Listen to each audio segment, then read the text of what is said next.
Afternoon, good morning all of you. Last video में मैंने आपको एलसीएम एक्सप्लेन किया था कि आपको एलसीएम कैसे फाइंड आउट करना है। दो मेथड भी बताए थे एलसीएम के, by prime factorization method and the second was division method. ठीक है, अब उसके अकॉर्डिंग हम लोग एक्सरसाइजेज शुरू करते हैं। एक्सरसाइज 8.2, तो find the LCM of the following by prime factorization method. The question is given 5, 15 and 25। तो सबसे पहले what you have to find out, आपको दोनों के प्राइम फैक्टर्स फाइंड आउट करने हैं, 25 के भी और 15 के भी। Now start with 5। 5 3 ज़ा 15 एंड 3 1 ज़ा 3। Again bye 5। 5 5 ज़ा 25 एंड 5 1 ज़ा 5। अब आपके जो फैक्टर्स निकल रहे हैं वो हैं 15 के 5 इंटू 3 एंड 25 के 5 इंटू 5। अब यू हैव टू सी इसमें से कॉमन फैक्टर्स कौन से, ओनली 5 इज़ कॉमन। तो जब आप एलसीएम निकालोगे तो 5 को जो कॉमन है वो 1 टाइम लिखोगे और जो बचा हुआ है जितना भी उसको भी यहाँ पे मल्टीप्लाई कर देंगे।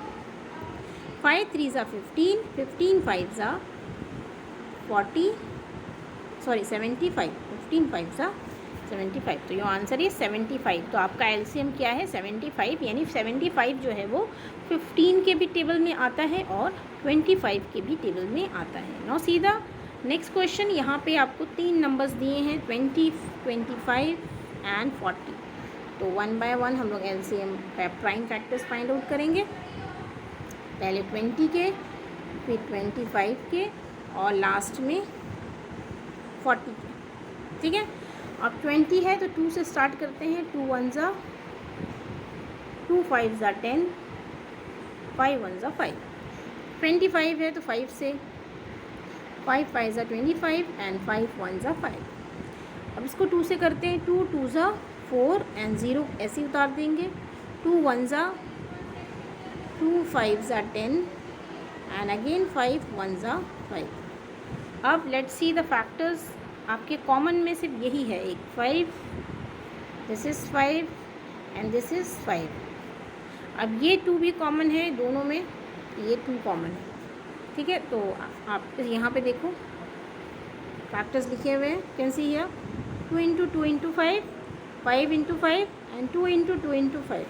तो पहले तो आपका 5 कॉमन है तो मैंने 5 लिख लिया। अब ये 2 जो है वो 2 नंबर्स में कॉमन है तो 2 नंबर का कॉमन भी आप एक बार लिखोगे।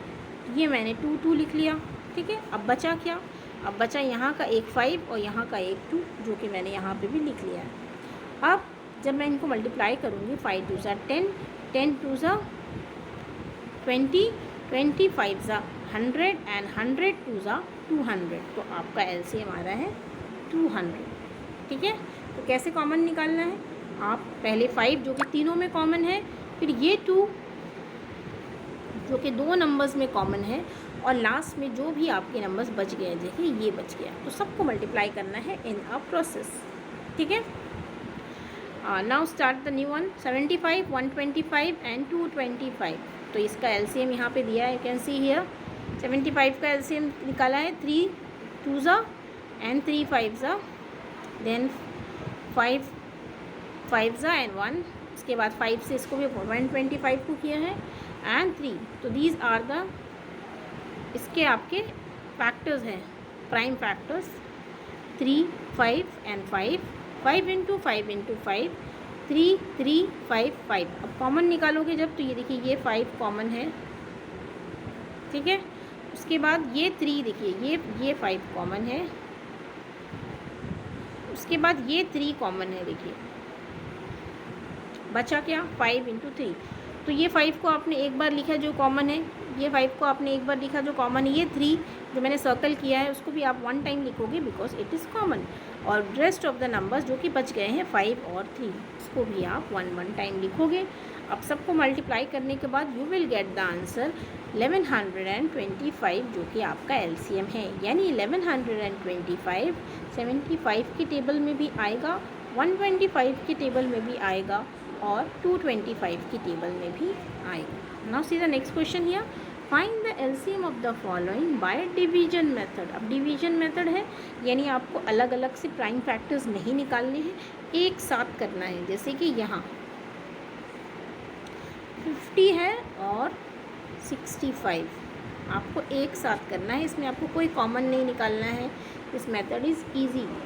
तो आप 2 से स्टार्ट करोगे, 2 2 ज़ा 4, 1 बच जाएगा, 2 5 ज़ा 10, 2 3, अब इसको नहीं कर पाओगे, 65 ऐसे ही उतारोगे क्योंकि ये 2 से डिवाइड नहीं होगा। अब हम लोग 5 से डिवाइड करते हैं, 5 5 ज़ा 25, 5 1 ज़ा और 5 3 ज़ा 15। अब 5 1 ज़ा 5, 13 को ऐसे ही रखोगे और लास्ट में 13 इज़ अ प्राइम नंबर, तो वो सिर्फ अपने ही टेबल में आएगा। ठीक है, तो आप स्ट्रेट में इसमें आपको क्या करना होता है, आपको जो भी आपको फैक्टर्स मिले उनको आपको स्ट्रेट में मल्टीप्लाई करना होता है and you have to write the answer, वही आपका एलसीएम होगा। अब इन सबको मल्टीप्लाई करने के बाद you will get the answer 650। 5 2 ज़ा 10, 10 5 ज़ा 50 एंड 15 13 ज़ा इज 650। ठीक है, this is your LCM by division method. कुछ और क्वेश्चंस लेते हैं। यू कैन सी हियर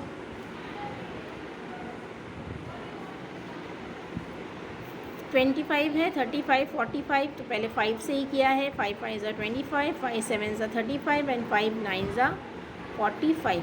अब 3 से करोगे, 3 3 ज़ा 9, बाकी दोनों क्योंकि ऐसे ही रखोगे। फिर 3 से करोगे, 3 1 ज़ा 3, अब 5 से करोगे, 5 1 ज़ा 5 एंड लास्ट में 7 से करोगे, 7 1 ज़ा 7। तो ये पूरे आपके मिले हैं फैक्टर्स जिसको आपको मल्टीप्लाई करना है to get the LCM. This method is easy क्योंकि इसमें आपको कुछ भी नहीं कॉमन निकालना नहीं है, कौन सा छोड़ना है कौन सा लेना है, आपको डायरेक्ट स्ट्रेट अवे इसको मल्टीप्लाई करना है and you will get the answer that is 1575 is LCM. जो एलसीएम वाले आंसर्स होंगे वो बड़े बड़े नंबर्स आते हैं और जो आपका एचसीएफ का आंसर होता है वो स्मॉल नंबर्स होते हैं। ठीक है, यहाँ पे देखिए 30 45 50 का भी सेम इसी तरह से दिया हुआ है। पहले 2 से मल्टीप्लाई करेंगे, देन 3 से, देन अगेन बाय 3 एंड 5। तो अगर ये जब आप you will just keep on practicing तो आपको ये वाला कैलकुलेशन बहुत ईजी हो जाएगा। And from Wednesday you are coming to school, तो we will practice there only. 22 into 2 into 3 into 3 into 5 into 5, that is your answer is 450, जो कि आपका एलसीएम है। I hope you all have understood. If you have any queries, you are free to ask.